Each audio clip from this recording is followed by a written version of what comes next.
dan salam sejahtera kepada semua penonton dan juga subscriber. Terima kasih yang dah tekan subscribe. Pada yang belum tekan subscribe, jangan lupa tekan subscribe dan lonceng untuk notifikasi terkini pengeluaran video daripada channel ini. Baik, jom kita mulakan ya. Kenapa pihak kerajaan masih berdiam diri, senyap dan sepi tentang Citra tambahan? Sedangkan Datuk Seri Najib pun dah lantang bersuara dan berbagai-bagai komen daripada netizen dan sebagainya, tapi kerajaan masih lagi senyap.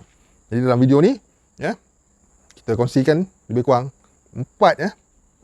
empat perkara yang pada pendapat aku benda ini yang berlaku lah ya. Jadi kita share supaya kita boleh sedikit bersabar dan menanti dengan hati yang rela.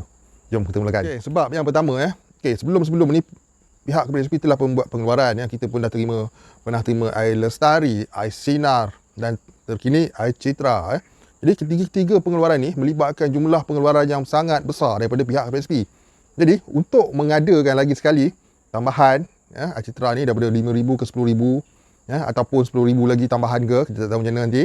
Jadi ia memerlukan persetujuan apa yang dimasukkanlah persetujuan daripada ahli lembaga pengarah KPSP ni. KPSP ni bukan hanya bila ada CEO, dia ada dah ahli lembaga pengarahnya. Jadi benda tu memerlukan persetujuannya, termasuklah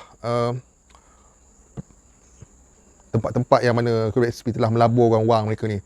Dan wang ni dilaburkan untuk dipusingkan untuk menjana keuntungannya. Jadi memerlukan perbincangan di antara pihak kerajaan dan ahli lembaga pengarah ni sendiri untuk membuat keputusan. Itu yang pertama yang aku fikirkan yang munasabah kenapa benda ni masih senyap. Sebab yang kedua kerajaan sebenarnya masih lagi meneliti kesan jangka panjang terhadap pencarum yang mempunyai baki simpanan KPSP yang sedikit. Kalau kita nak kira kan kalau sedikit keluarlah sikit, kalau banyak keluarlah banyak. Tetapi apa yang difikirkan oleh pihak kerajaan kalau kita fikir secara logik kerajaan sekarang ni dalam era nak menuju ke arah negara maju. Dan mahu kadar kemiskinan menjadi semakin berkurangan lah. Jadi kesan jangka masa panjang tu kita boleh anggap negara tidak mahu pada masa yang beberapa tahun lagi yang mendatang ni akan menjadi satu tahun yang mana ramai golongan miskin. Jadi bila ramai golongan miskin, maka untuk mencapai taraf negara maju tu agak sukar. Sebab kadar kemiskinan perlu diturunkan. Itu salah satu sebab yang kita boleh fikir secara logiknya. Apa yang dimasukkan dengan kesan jangka masa panjang tu, dia bukan hanya tertumpu kepada pencarum tersebut tetapi kepada negara juga untuk mengurangkan kadar kemiskinan kemiskinan pada tahun yang beberapa puluh tahun yang mendatang ni. Yang ketiga, kita kena faham bahawa wang simpanan kita dalam KPSP itu bukanlah disimpan dalam peti besi, tapi ianya dilaburkan dalam pelbagai sektor, pelbagai industri dan setiap pelaburan ni ada yang pelaburan yang berbentuk bond dan segala-gala benda ni perlu dicairkan untuk mendapatkan wang tunai yang banyak untuk buat pembayaran pengeluaran tambahan bagai semua ni. Jadi benda itu bukan boleh berlaku dalam masa yang singkat dia perlukan masa untuk dicairkan. Itulah adanya bila kita sebut pelaburan ke bond ke dan sebagainya, untuk mencairkannya perlukan masa. Tambahan pula additional dekat sini, tambahan pula Citra masih lagi berjalan. Jadi masa itu ada, time frame tu ada untuk dicairkan aset-aset ni untuk dijadikan wang tunai. Tu satu sebab juga tu. Dan sebab yang keempat sebab yang keempat ni secara umum apa yang aku boleh cakap kenapa kerajaan masih senyap dan isu Citra ni ialah kerana negara sedang menuju ke fasa endemik. Yang mana fasa endemik yang seperti yang diwar-warkan ialah kehidupan bersama virus. Kita perlu hidup bersama virus dan itulah bermaksud semua sektor akan dibuka sepenuhnya. Jadi apabila sektor dibuka, pertama, ramai orang boleh kembali bekerja, ramai orang boleh cari kerja dan segala-galanya boleh back to normal. Orang boleh cari makan, peniaga boleh cari makan. Tapi untuk cari makan tu perlukan modal. Kita lah sebagai rakyat dan pencarum, kita perlukan modal.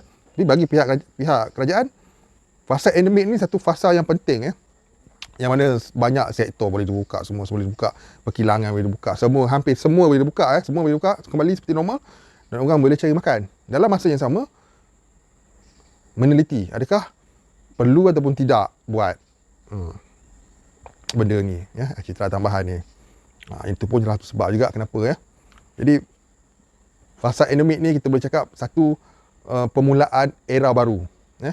Permulaan era baru. Dan kerana permulaan era baru ni jugalah kita semua memerlukan, ya, mana golongan-golongan yang terjejas memerlukan kembali modal untuk memulakan kehidupan sama ada untuk membayar komitmen bagi yang masih bekerja, ada komitmen hutang tertunggak dan sebagainya, ya, dan bagi yang nak memulakan kehidupan baru sepenuhnya, ya, nak cari kerja pun kena modal, ya, si minyak kereta, minyak motor, nak pergi walk in sana walk in sini perlukan modal. Untuk berniaga apatah lagi modal yang besar juga, ya, walaupun nak buat warung ke apa benda ke bisnes online ke memerlukan peralatan dan memerlukan modal semua tu. Jadi pentingnya, ya, ada tambahan secara gedebuk ni. Ya, apa yang diingini oleh rakyat ialah gedebuk, ya. Tak dapat 10,000, 5,000 tapi gedebuk, ya. Tapi okeylah, secara peribadi aku cakap untuk menjadi 10,000 gedebuk itu ialah satu yang sukar, ya. Memandangkan kalau bagi 10,000 gedebuk, gedebuk 10k dan telah pun sedang menerima 5k, total akan jadi 15,000 pengeluaran Citra ni. Dia bukan jadi 10,000 lagi dah. Jadi kalau tanya pendapat aku, secara jujur, aku merasakan benda ni kalau jadi sekalipun, sekaligus gedebuk tu mungkin hanya 5,000 saja, ya. Memandangkan 5,000 lagi kita dah terima secara ansuran, ya. Walaupun ramai yang menuntut nakkan 10,000 sekaligus lah apa semua, tapi kita kena faham, ya, kita boleh berharap, kita boleh berdoa, tapi secara realistik dah, kalau diberi 10,000 gedebuk, dia tidak akan menjadi 10,000 pengeluaran, dia akan jadi 15,000. Jadi itu memberi impak yang sangat besar, kepada pelaburan KBSP, ya. Dan pelaburan KBSP ni apabila terjejas, dia akan menjejaskan dividen untuk tahun-tahun yang mendatang. Dividen tu penting, ya, keuntungan.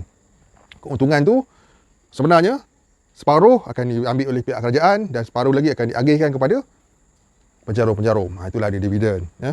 Kerajaan akan ambil, ya, sebahagian daripada keuntungan pelaburan ni untuk kegunaan kerajaan dan selebihnya akan diagih-agihkan kepada penjarum sebagai dividen tahunan. Benda tu akan turut terjejas, ya, sekiranya 10,000 one off gedebuk diberi pada penjarum-penjarum ni. Ini salah satu sebab lah kita boleh fikir cara munasabah, ya, dan logik akal kita kenapa kerajaan masih membisu. Okey, dalam masa yang sama kita jangan kata benda ni tidak akan berlaku. Okey, kita jangan cakap benda ni tak akan berlaku, ya. Sebab benda ni walaupun tak ada kepastian hitam putih akan jadi ataupun tidak, tapi kita jangan cepat cakap benda ni tak akan berlaku, ya. Sebab benda ni berkemungkinan sangat besar akan berlaku, ya. Sama ada ansuran ataupun gedebuk ataupun 10,000 ataupun 5,000. Yang penting kita kena tunggu. Tapi dalam video ni sedikit penjelasan kenapa pihak kerajaan masih lagi senyap sampai sekarang, ya. Apa yang diperlukan ialah masa, ya.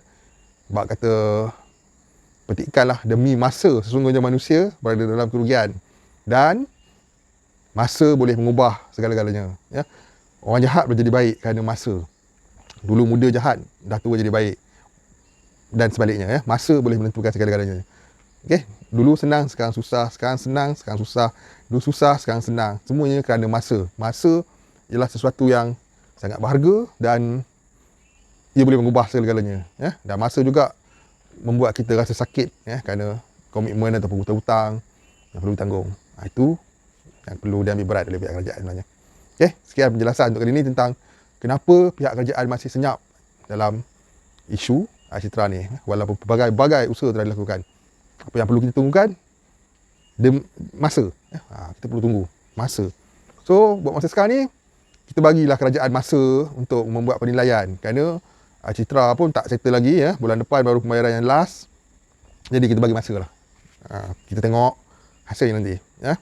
Sebab apa? Kesannya akan mendalam kepada pihak kerajaan itu sendiri sekiranya tidak dilakukan tambahan ni, ya.